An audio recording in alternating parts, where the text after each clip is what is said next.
my speech with a little story. For those of you that are virtual and have computers in front of you, you have an amazing picture. I'll do this for those that don't.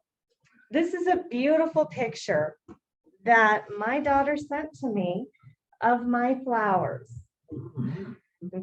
It's a bouquet of dried flowers and leaves that's next to my piano in my living room. And I was like, oh, thanks, sweetie pie, for sending me a picture of my dried flowers. And she sent me this text back in all caps.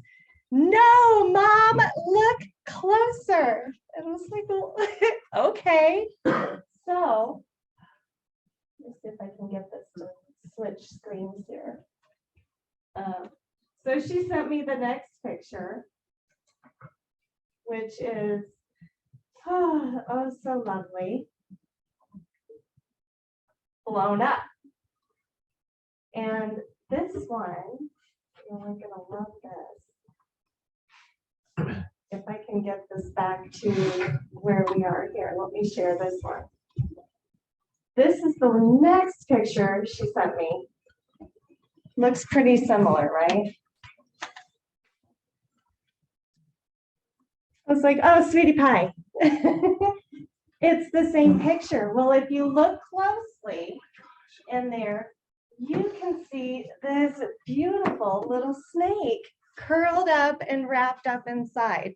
So of course, me not being home, I panicked. There's a snake inside my house. My daughter's at home. Her boyfriend's over there. It's a whole other story. But she's panicking because I've got two cats who are super interested in the snake. There's a darn snake in the house and it's coiled up inside of my flower plant thing. And she had no idea what to do.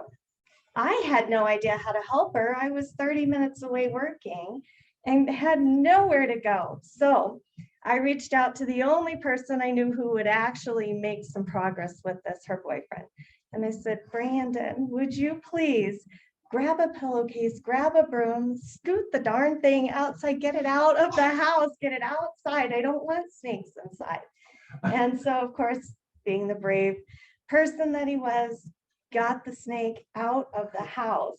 Oh, thankfully. And if I can, it's not letting me click here. So give me just 1 second. I want to show you this snake that was oh so big.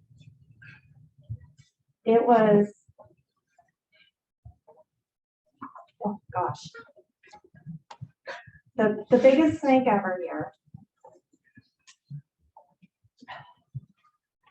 About 3 feet long. And so big. So the snake who drove fear through the center of my heart was a little garden snake. It wasn't going to hurt anything, right? But that fear inside really drove me to panic. My daughter was panicked. It upheavaled my entire life for a whole hour of my day. And no harm, no foul at the end of the whole episode.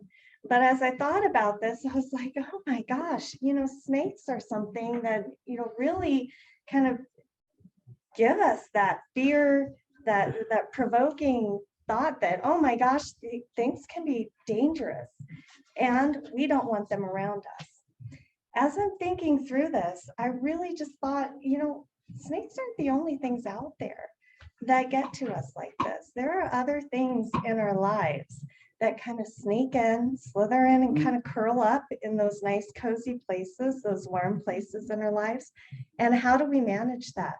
How do we internally handle those fearful situations like that darn snake? I've got little sneaky things that come up in my life all the time.